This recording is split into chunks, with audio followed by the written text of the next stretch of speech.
Bismillahirrahmanirrahim. Assalamualaikum warahmatullahi wabarakatuh. Perkenalkan, nama saya Rafli Basyara Alfaisan dengan nomor induk mahasiswa 2018-18815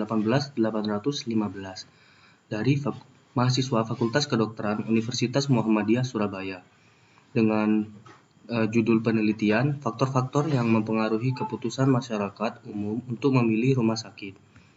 Pada bab 1, 1.1 latar belakang, peneliti membahas masalah utama, di mana masalah utama yang pertama, terdapat fasilitas kesehatan jumlahnya banyak. Yang maksudnya ini, menurut Permenkes, jumlah rumah sakit atau pelayanan kesehatan di seluruh Indonesia sebanyak 2.881 unit pada tahun 2020. Nah, jumlah rumah sakit tersebut terdiri dari 2.348 rumah sakit umum dan 533 rumah sakit khusus. Selanjutnya, masalah utama yang kedua, ini berkaitan dengan masalah utama yang ketiga, di mana persaingan yang ketat dapat mempengaruhi keputusan masyarakat. Dan untuk masalah yang ketiga, mengetahui keinginan pasar. Nah, yang maksudnya, suatu instansi pelayanan kesehatan atau suatu instansi rumah sakit akan berlomba-lomba untuk memberikan pelayanan kesehatan sesuai keinginan masyarakat umum. Selanjutnya, masalah utama yang keempat adalah banyak faktor yang dapat mempengaruhi keinginan pasien.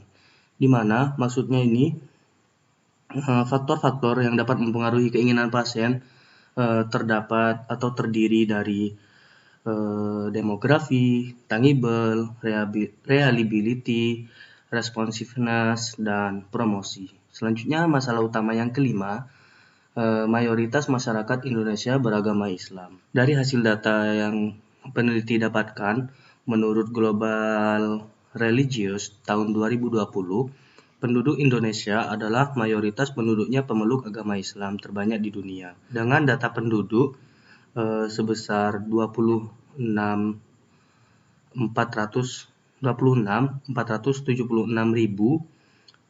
dengan pemeluk agama Islam sebesar 87% pada tahun 2020.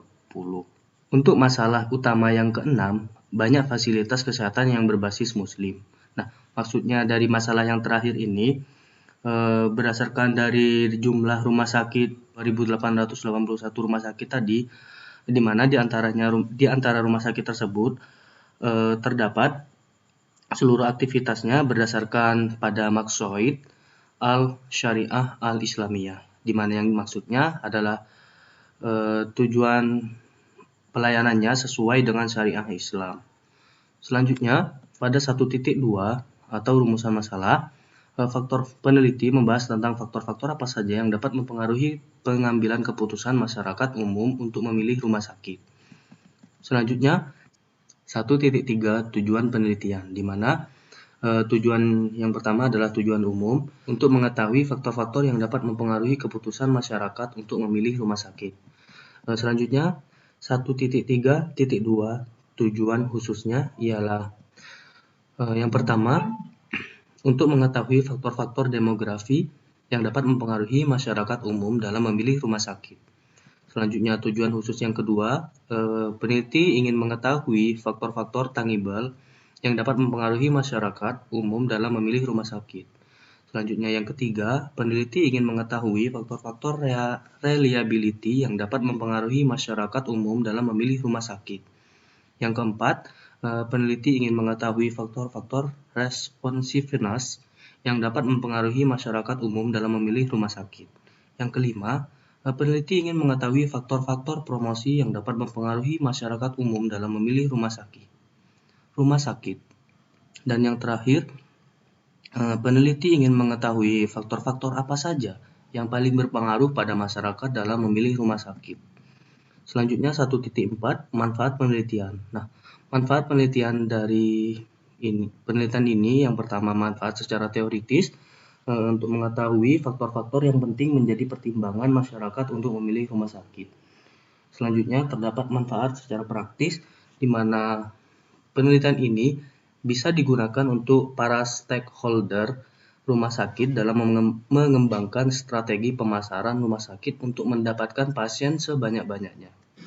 Selanjutnya adalah bab 2 yaitu tinjauan pustaka. di mana pada tinjauan pustaka ini peneliti membahas tentang faktor-faktor keputusan pemilihan rumah sakit. Untuk faktor yang pertama yaitu faktor demografi atau keadaan responden. Yang pertama itu ada jenis kelamin, usia, latar belakang, pendidikan, pekerjaan pasien, rata-rata pendapatan, golongan pembiayaan, tempat tinggal pasien, atas dasar apa pasien memilih rumah sakit tersebut. Nah, untuk yang kedua faktor tangible atau bisa dilihat atau secara terwujud. Dari faktor tangible ini terdapat dua faktor, yaitu faktor secara umum, di mana faktor secara umumnya terdapat kerapian, kebersihan, ketersediaan obat, kelengkapan alat, dan kerapian seragam. Nah, selanjutnya peneliti menambahkan faktor secara islami, di mana terdapat lambang keislaman, kebijakan rumah sakit islami, pegawai islami, fasilitas ibadah, kegiatan-kegiatan Islam. Nah, faktor yang ketiga adalah faktor reliability. Nah, faktor secara umumnya adalah pelayanan cepat, tepat waktu, kemudahan, prosedur pembayaran. Nah, untuk secara islaminya, yang pertama adalah kepemimpinan yang islami, bebas riswah atau suap. Nah, untuk faktor yang keempat, responsiveness. Yang pertama adalah faktor secara umum, di mana yaitu tanggap keluhan, penjelasan mudah oleh dokter, sabar, terampil, dan dokter atau perawat selalu ada. Nah, faktor secara islaminya adalah melakukan pembayaran zakat, melakukan kegiatan sosial, biaya kesehatan wajar atau tidak mencekik pasien, not for profit, tidak untuk mengejar profit keuntungan, pakaian islami, bimbingan rohani, asuhan sesuai aturan Islam, makanan halal, obat sesuai aturan Islam, menjaga ikhtilat, campur baur, menjaga aurat pasien. Dan untuk faktor yang terakhir adalah faktor yang kelima, promosi, di mana terdapat spanduk, brosur, elektronik, kerjasama rumah sakit dengan tempat kerja pasien, kerjasama rumah sakit dengan vaskes atau seperti puskesmas dan posyandu. Selanjutnya adalah bab 3, di mana terdiri dari kerangka konsep dan hipotesis penelitian. Nah, dari kerangka konsep ini, peneliti membahas tentang faktor-faktor apa saja yang mempengaruhi keputusan masyarakat umum dalam memilih rumah sakit. Nah, dari faktor-faktor tersebut terdapat dua faktor, di mana faktor secara islami dan faktor secara umum. Nah, dari faktor tersebut akan menimbulkan suatu keputusan oleh masyarakat, di mana masyarakat akan menimbulkan keputusan antara memilih suatu rumah sakit atau bisa jadi tidak memilih suatu rumah sakit tersebut. Selanjutnya adalah hipotesis penelitian, di mana H0-nya tidak ada pengaruh antara faktor nilai-nilai syariah Islam dengan keputusan masyarakat untuk memilih rumah sakit. H1-nya ada pengaruh antara faktor nilai-nilai syariah Islam dengan keputusan masyarakat untuk memilih rumah sakit. Selanjutnya adalah metode penelitian, di mana untuk bab 4 ini atau metode penelitian ini yang 4.1 adalah rancangan penelitian, di mana pada rancangan penelitian ini peneliti menggunakan metode survei cross-seksional. Selanjutnya adalah 4.2, yaitu populasi, sampel, besar sampel, dan teknik pengambilan sampel. Nah, untuk yang pertama adalah populasi sampel, di mana untuk populasi sampel peneliti mengambil sampel pada masyarakat di daerah Madura, khususnya Kabupaten Sampang. Nah, untuk selanjutnya 4.2.2 yaitu besar sampel, di mana untuk besar sampel peneliti menggunakan rumus Slovin. Selanjutnya 4.2.3 yaitu teknik pengambilan sampel, di mana peneliti menggunakan teknik ekuisioner dan kuisioner yang dibagikan ke masyarakat. Selanjutnya yaitu 4.2.2, peneliti membahas tentang besar sampel, di mana jumlah rumusnya menggunakan rumus Slovin. Dan hasil yang didapatkan oleh peneliti dari rumus Lovin tersebut, jumlah besar sampel minimal yang dapat diambil oleh peneliti adalah 100 masyarakat, di mana data yang dimasukkan oleh peneliti N tersebut atau jumlah populasinya, populasi masyarakat yang ada di Madura, yaitu khususnya Kabupaten Sampang.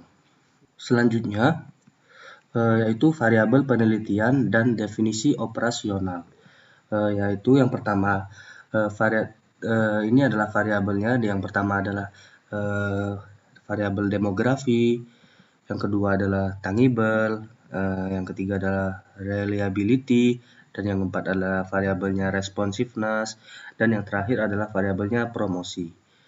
Dan yang selanjutnya yaitu bagan alur penelitian, di mana dari bagan tersebut tahapan pertama dari peneliti yaitu tahapan persiapan, di mana dari tahapan persiapan peneliti akan melakukan pembentukan proposal rancangan penelitian dengan kuesioner yang sudah mendapatkan izin dari institusi terkait untuk melakukan penelitian dan siap untuk disebar. Nah, selanjutnya tahap yang kedua yaitu tahap pelaksanaan, di mana peneliti melakukan pengambilan data. Sebelumnya meminta persetujuan kepada responden dengan memberikan formulir ketersediaan atau formulir informed consent. Setelah mendapat persetujuan, lalu menyerahkan kuesioner dan dilakukan pengisian. Setelah mendapatkan data dari responden, selanjutnya melakukan validasi untuk melihat kelengkapan pengisian kuesioner.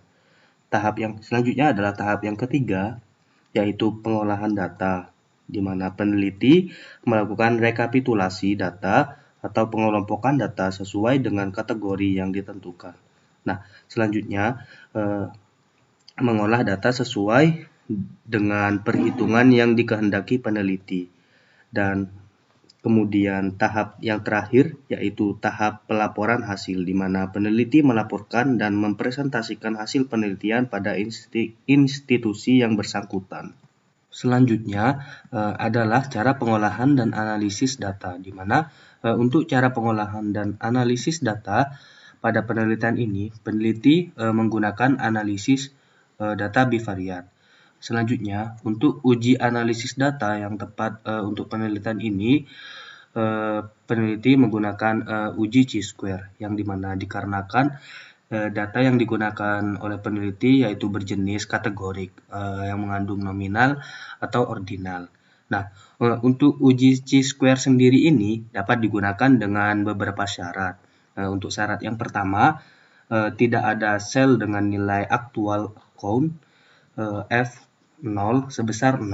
Nah, untuk syarat yang kedua, apabila bentuk tabel 2x2, maka tidak boleh ada satu sel pun yang memiliki expect count FH kurang dari 5. Nah, untuk syarat yang terakhir atau yang ketiga, apabila bentuk tabel lebih dari 2x2, maka jumlah sel dengan expect count yang kurang dari 5 tidak boleh lebih dari 20%.